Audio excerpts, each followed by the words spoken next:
ಹರೇ ರಾಮ. ಎಲ್ರಿಗೂ ನಮಸ್ಕಾರ. ಅಭಿರುಚಿ ಚಾನಲ್ಗೆ ಎಲ್ರಿಗೂ ಕೂಡ ಆತ್ಮೀಯವಾದ ಸ್ವಾಗತ. ಇಂದಿನ ಕಾಲದಲ್ಲಿ ಆರೋಗ್ಯವೇ ಭಾಗ್ಯ ಅಂತ ಹೇಳ್ಬೋದು. ಆರೋಗ್ಯ ಒಂದಿದ್ರೆ ಉಳಿದಿದ್ದೆಲ್ಲನೂ ಕೂಡ ನಾವು ಪಡ್ಕೋಬಹುದು. ಆ ಆರೋಗ್ಯ ಎಲ್ಲಿರುತ್ತೆ ಅಂದ್ರೆ ನಮ್ಮ ಅಡುಗೆ ಮನೆಯಲ್ಲಿರುತ್ತೆ, ನಮ್ಮ ಒಂದು ದಿನಚರಿ ಆಹಾರ ವಿಹಾರಗಳಲ್ಲಿ ಇರುತ್ತೆ. ನಾವು ಹೊರಗಡೆ ಎಲ್ಲ ಹೋಗಿರ್ತೀವಿ. ಈಗಂತೂ ಮಳೆಗಾಲ, ತುಂಬಾ ಧಾರಾಕಾರವಾಗಿ ಮಳೆ ಸುರಿತಿರುತ್ತೆ. ಬೇಡ ಅಂದ್ರೂ ಒಂಚೂರು ನೆಂದಿರ್ತೀವಿ. ಆಗ ಥಂಡಿ, ಶೀತ, ನೆಗಡಿ, ಜ್ವರ, ಕೆಮ್ಮು ಎಲ್ಲ ಸ್ಟಾರ್ಟ್ ಆಗುತ್ತೆ. ಅದಕ್ಕೆ ತಕ್ಷಣದಲ್ಲಿ ನಾವು ಆಸ್ಪತ್ರೆಗೆ ಓಡೋ ಬದಲು ನಮ್ಮ ಮನೆಯಲ್ಲಿರುವ ಒಂದಿಷ್ಟು ಔಷಧಿ ವಸ್ತುಗಳಿಂದ ನಾವು ಅಡಿಗೆನೆಲ್ಲ ಬಳಸ್ಕೊಳ್ಳೋದ್ರಿಂದ ನಾವು ಅದನ್ನ ಹುಷಾರ್ ಮಾಡ್ಕೋಬಹುದು. ಇವತ್ ನಾನು ಮಾಡ್ತಾ ಇರೋದು ಮೆಣಸು ಸಾರು, ಕಾಳು ಮೆಣಸಿನ ಸಾರು.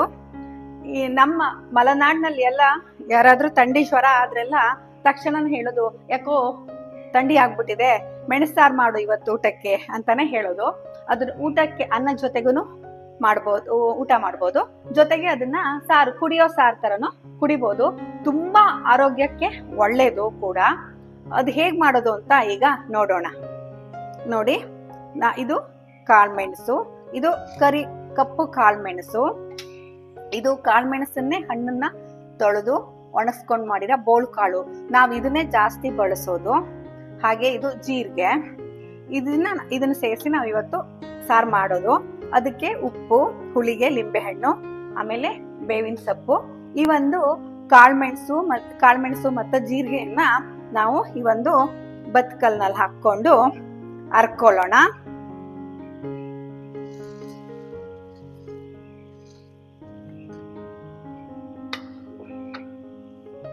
ಈ ರೀತಿ ಚೆನ್ನಾಗಿ ಅರ್ಕೋಬೇಕು. ನೋಡಿ, ನಾನು ಕಾಳ್ಮೆಣಸನ್ನ ನುರಿದಿದ್ದೀನಿ. ನಾನು ಬೆಳೆ ಕಾಳ್ಮೆಣಸು, ಬೋಳು ಕಾಳು ಅಂತ ಹೇಳ್ತೀವಿ, ಮತ್ತೆ ಕಪ್ಪು ಕಾಳ್ಮೆಣಸು. ಆಮೇಲೆ ಅದನ್ನ ಒಂದೊಂದು ಚಮಚ, ಜೀರಿಗೆ ಒಂದು ಚಮಚ, ಒಟ್ಟು 3 ಚಮಚ ಆಯ್ತು. ಅದನ್ನೀಗ ನಾನು ಪೌಡ್ರ್ ಮಾಡ್ಕೊಂಡಿರೋದನ್ನ ಬೌಲಿಗೆ ಹಾಕೋತೀನಿ.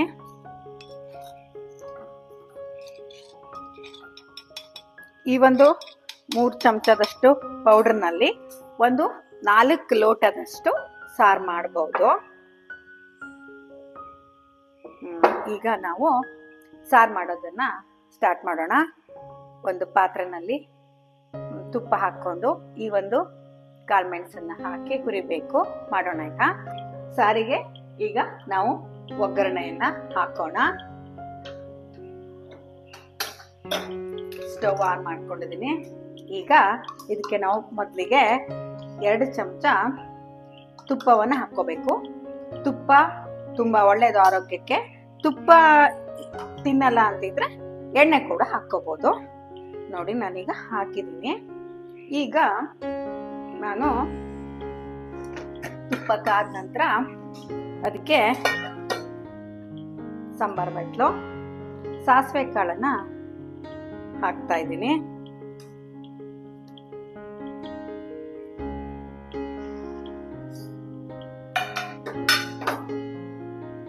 ಅದು ಸಾಸಿವೆ ಕಾಳು ಚಿಟಿಪಿಟಿ ಗುಟ್ಟಿದ ನಂತರ ಅದಕ್ಕೆ ಬೇವಿನ ಸೊಪ್ಪು ಹಾಕಬೇಕು.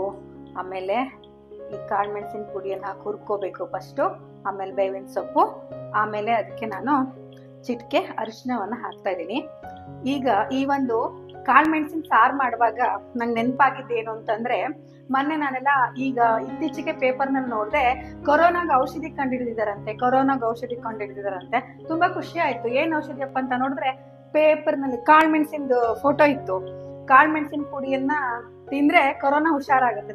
ಅಯ್ಯೋ ದೇವ್ರೆ, ನಾವ್ ನಮ್ಮ ಅಜ್ಜಿ ಕಾಲದಿಂದನೆಲ್ಲ ಥಂಡಿ ಜ್ವರಕ್ಕೆ ಇದನ್ನೇ ತಿಂತಿರೋದು, ಇದನ್ನೇ ಅನ್ನಕ್ಕೆ ಹಾಕೊಂಡು ಊಟ ಮಾಡ್ತಿರೋದು. ಇವ್ರು ಈಗ ಇದನ್ನ ಹೇಳ್ತಿದಾರಲ್ಲ ಅಂತ ಅನ್ನಿಸ್ತು. ಆದ್ರೂ ಕೂಡ ಅದು ಸಂಶೋಧನೆ ಆಗಿ ಬಂದಿರೋ ಒಂದು ಫಲಿತಾಂಶ, ಕಾಳ್ಮೆಣಸು ಕೊರೋನಾಗ ಔಷಧಿ ಅಂತ. ಅಂದ್ರೆ ಕಾಳ್ಮೆಣಸಿನಲ್ಲಿ ಅಷ್ಟೊಂದು ಆರೋಗ್ಯಕರವಾದ ಅಂಶಗಳಿವೆ. ಜೀರ್ಣಕ್ಕೆ ತುಂಬಾ ಒಳ್ಳೇದು ಕೂಡ. ಸಾಸಿವೆ ಚಿಟಿಪಿಟಿ ಗುಡ್ತಾ ಇದೆ. ಈಗ ನಾನು ನೋಡಿ ಈ ಒಂದು ಕಾಳ್ಮೆಣಸು ಜೀರಿಗೆ ಪೌಡ್ರನ್ನ ಹಾಕೋತಾ ಇದ್ದೀನಿ.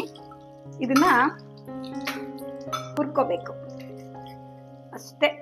ಒಂದೇ ನಿಮಿಷ ಈ ರೀತಿ ಹುರ್ಕೊಂಡು ಘಮ ಘಮ ಅಂತ ಜೀರಿಗೆ ಮತ್ತು ಮೆಣಸಿನ ಪರಿಮಳ ಬರುತ್ತೆ.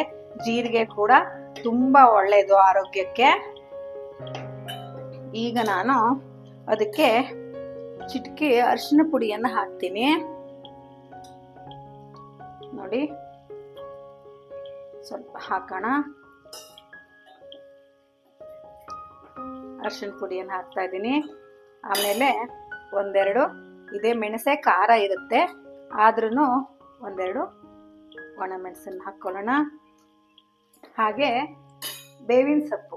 ಈಗ ಬೇವಿನ ಸೊಪ್ಪಿನ ಬಗ್ಗೆ ಹೇಳ್ಬಿಡ್ತೀನಿ. ಬೇವಿನ ಸೊಪ್ಪು ತುಂಬಾ ಅಂದ್ರೆ ತುಂಬಾ ಆರೋಗ್ಯಕ್ಕೆ ಒಳ್ಳೆದು. ನಾವು ಎಲ್ಲ ಸಾರ್ಗೂ ಕೂಡ ಇದನ್ನ ಹಾಕೋತೀವಲ್ವಾ, ಇದು ಕಬ್ಬಿಣದ ಅಂಶ ಇದರಲ್ಲಿ ತುಂಬಾ ಇರುತ್ತೆ. ಆಮೇಲೆ ಇದರಲ್ಲಿ ರೋಗ ನಿರೋಧಕ ಶಕ್ತಿ ಇರುತ್ತೆ. ನಮ್ಗೀಗ ಥಂಡಿ ಜ್ವರ ಎಲ್ಲ ಆದಾಗ ರೋಗ ನಿರೋಧಕ ಶಕ್ತಿ ಬೇಕಲ್ವಾ, ಇದನ್ನ ಹಾಕಿ ಇದರ 1-2 ಎಸಳನ್ನ ಹಾಕಿ ನಾವು ಈಗ ಇದರಲ್ಲಿ ಸಾರಿಗೆ ಹಾಕೊಳ್ಳೋದ್ರಿಂದ ತುಂಬಾ ಅದು ಜ್ವರ ಥಂಡಿ ಎಲ್ಲ ಹುಷಾರ್ ಮಾಡೋಕೆ ಅನುಕೂಲ ಆಗುತ್ತೆ. ನೋಡಿ, ಈ ರೀತಿ ಹಾಕೊಂಡಿದೀನಿ.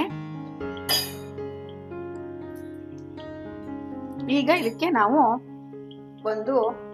4 ಲೋಟ ಅಷ್ಟು ನೀರು ಹಾಕೋಬೇಕು. ನೋಡಿ, ನೀರು ಹಾಕೊಂಡಿದೀನಿ. ಇದು 4 ಲೋಟ ಅಷ್ಟು ನೀರು 10 ನಿಮಿಷಗಳ ಕಾಲ ಚೆನ್ನಾಗಿ ಕುದಿಸ್ಕೋಬೇಕು. ಆಗ ಕಾಳುಮೆಣಸು, ಜೀರಿಗೆ, ಆಮೇಲೆ ಬೇವಿನ ಸೊಪ್ಪು, ಆಮೇಲೆ ನಾವು ಹಾಕಿರೋ ಅರಿಶಿನ ಪುಡಿ ಕೂಡ ರೋಗ ನಿರೋಧಕ ಶಕ್ತಿಯನ್ನ ಹೊಂದಿರುವಂತ ಆರೋಗ್ಯಕ್ಕೆ ತುಂಬಾ ಒಳ್ಳೇದಾದಂತ ಒಂದು ಇದು ಸಾಂಬಾರ ಪದಾರ್ಥ ಅಲ್ವಾ ಅರಿಶಿನ. ಅದೆಲ್ಲದರದ್ದು ಅಂಶ ಈ ನೀರಿನಲ್ಲಿ ಬಿಟ್ಕೊಳ್ಳೋವರೆಗೂ ಅದನ್ನ ಚೆನ್ನಾಗಿ 10 ನಿಮಿಷ ಕುದಿಯೋಕ್ ಬಿಡೋಣ. ಕುದ ನಂತರ ನಾವು ಉಪ್ಪು ಹಾಕೋಬೇಕು. ಉಪ್ಪು ಹಾಕೊಂಡು ಅದಕ್ಕೆ ಆಫ್ ಮಾಡುವಾಗ ನಾವು ಇಳಿಸ್ಬೇಕಿದ್ರೆ ಒಂದೆಲ್ಲ ಲಿಂಬೆ ಹಣ್ಣನ್ನ ಹಾಕೋಬೇಕು. ಈಗ ಅದು ಚೆನ್ನಾಗಿ ಕುದಿಲಿ. ಈಗ ಸಾರು ಚೆನ್ನಾಗಿ ಕುದ್ದಿದೆ. ಬೇವಿನ ಸೊಪ್ಪು, ಮೆಣಸು, ಜೀರಿಗೆ ಎಲ್ಲದರ ಒಂದು ಅಂಶವನ್ನ ಬಿಟ್ಕೊಂಡಿರ ಈ ಸಾರನ್ನ ಹಾಕೊಂಡು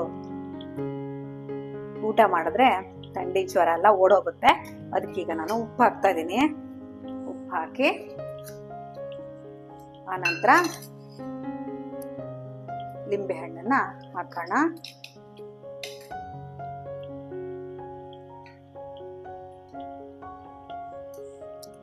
ಈ ಒಂದು ಬೆಂಕಿಯನ್ನು ಆಫ್ ಮಾಡಿಕೊಂಡು ಲಿಂಬೆ ಹಣ್ಣನ್ನ ಹಾಕ್ತಾ ಇದ್ದೀನಿ. ಲಿಂಬೆ ಹಣ್ಣು ಕೂಡ ಆರೋಗ್ಯಕ್ಕೆ ತುಂಬಾ ಒಳ್ಳೇದು. ಈ ಒಂದು ಸಾರನ್ನ ಬರೀ ಥಂಡಿ, ಕೆಮ್ಮು, ಜ್ವರ ಅವ್ರಿಗೆ ಮಾತ್ರ ಅಲ್ದೇನೆ ಬಾಳಂತಿಯರಿಗೂ ಕೂಡ ಇದನ್ನ ಊಟಕ್ಕೆ ಈ ಒಂದು ಸಾರನ್ನ ಮಾಡ್ತಾರೆ. ಬಾಳಂತಿಯರಿಗೂ ಕೂಡ ತುಂಬಾ ಒಳ್ಳೇದು ಇದು. ಈಗ ಸಾರು ಕುಡಿಯೋಕೆ ಹಾಗೂ ಊಟ ಮಾಡಕ್ಕೆ ರೆಡಿ ಆಗಿದೆ.